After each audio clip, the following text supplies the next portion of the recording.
E aí, galera? Beleza? Quem já ouviu falar do período regencial? Não é uma banda de rock progressivo, tá? É um pedaço da história do Brasil que foi mais punk rock do que qualquer mosh pit. Sério, a gente tá falando de um Brasil recém-saído da panela de pressão do primeiro reinado, com Dom Pedro I dando um "tchau, queridos" e deixando um vácuo de poder maior que a fila para pedir música no Fantástico. O resultado? Revoltas pipocando mais rápido que pipoca na panela.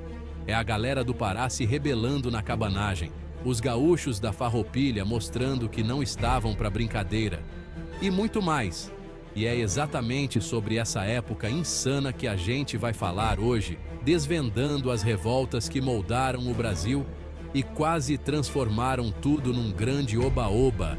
Então, preparem o café, a pipoca, ajeitem o sofá e se segurem nas cadeiras, porque a viagem vai ser turbulenta.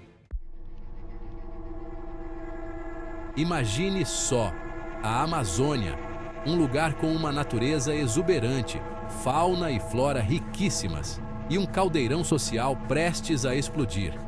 No Pará do século XIX, a galera estava cansada da exploração, da desigualdade e da falta de representatividade política. As elites locais, os comerciantes portugueses e o povo viviam em constante atrito, tipo um churrasco de família depois da eleição. A gota d'água, a nomeação de um presidente de província que ninguém curtia. A galera se juntou, pegou em armas e disse: "Chega, agora o negócio é diferente."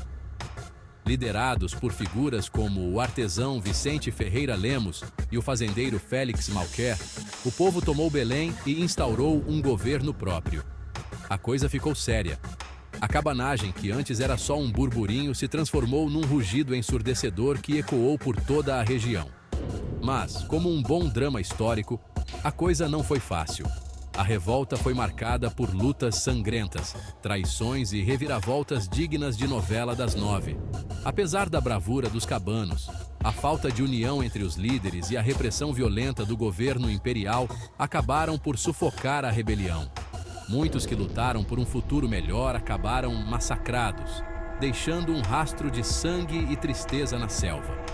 A cabanagem pode ter sido apagada pelos livros de história oficiais, mas a chama da luta por justiça social continuou acesa no coração do povo amazônico.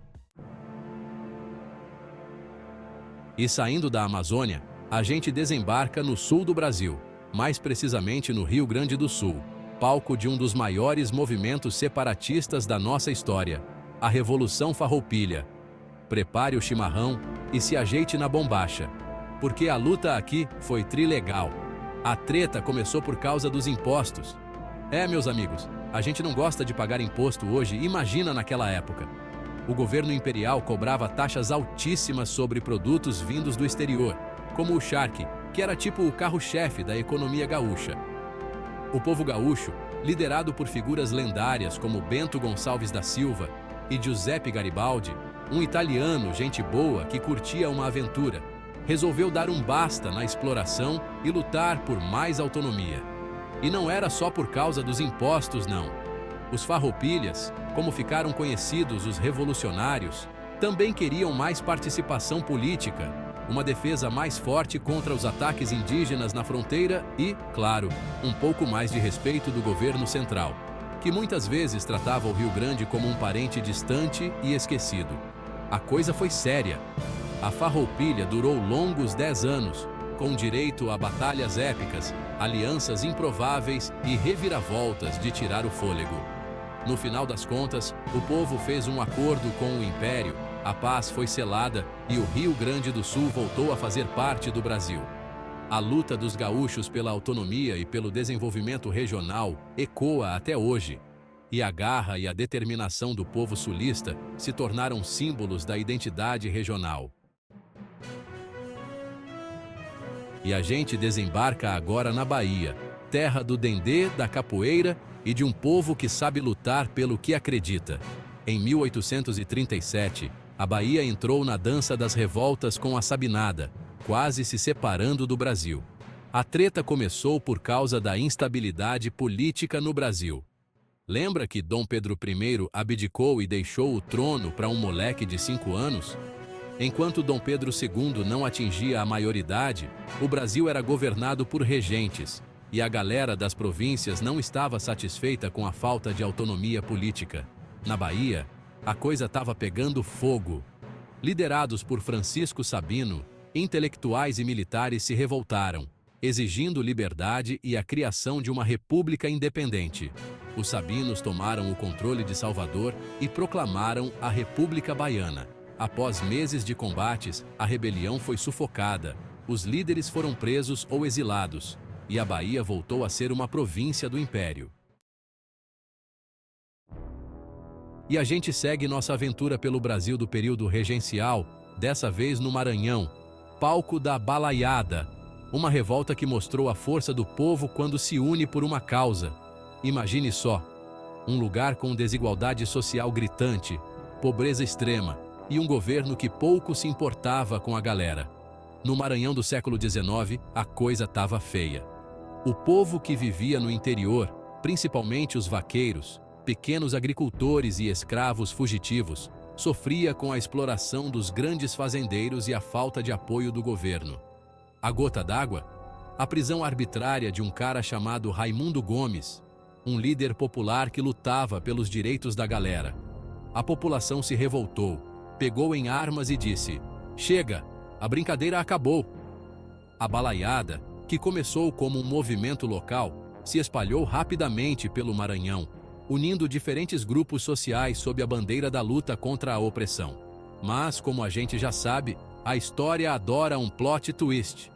A falta de unidade entre os líderes, a falta de um projeto político claro e a forte repressão do governo imperial acabaram por sufocar a balaiada. A balaiada, mesmo derrotada, deixou um legado importante. A revolta expôs a profunda desigualdade social que assolava o Brasil e a necessidade de reformas urgentes.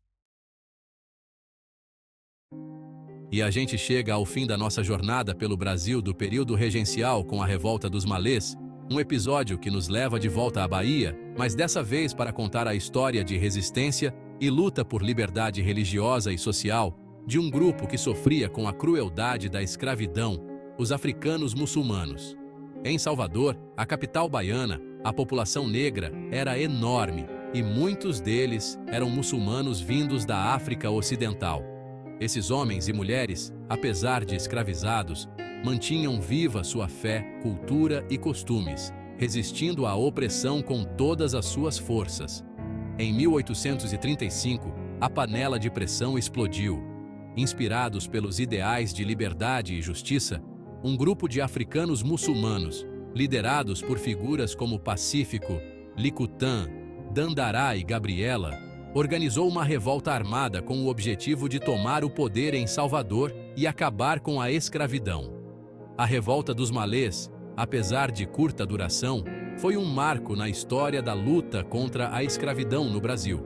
Pela primeira vez, um grupo de escravizados se organizou de forma tão grandiosa e planejada para lutar por sua liberdade, usando táticas de guerrilha urbana e desafiando diretamente a ordem escravocrata. A revolta foi brutalmente reprimida pelas autoridades, que temiam que o levante se espalhasse para outras partes do Brasil. Muitos malês foram mortos em combate, outros tantos foram presos, torturados e executados. Apesar da derrota, a Revolta dos Malês deixou um legado de resistência e luta por justiça social que ecoa até os dias de hoje. E aí, pessoal, cansaram? Porque a gente mal arranhou a superfície do período regencial.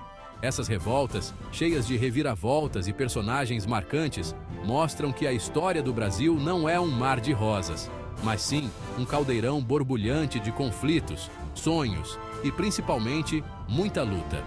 A cabanagem, a farroupilha, a sabinada, a balaiada e a Revolta dos Malês, apesar de diferentes em suas motivações e protagonistas, tinham algo em comum: a sede por mudança.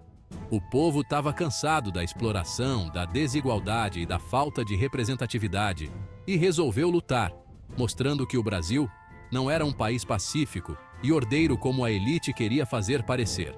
Então, da próxima vez que você ouvir falar em período regencial, lembre-se, por trás dos livros de história, existem histórias reais de pessoas que lutaram por um futuro melhor. E você? Está esperando o que para fazer a sua parte na construção de um Brasil mais justo e igualitário? Fica a reflexão.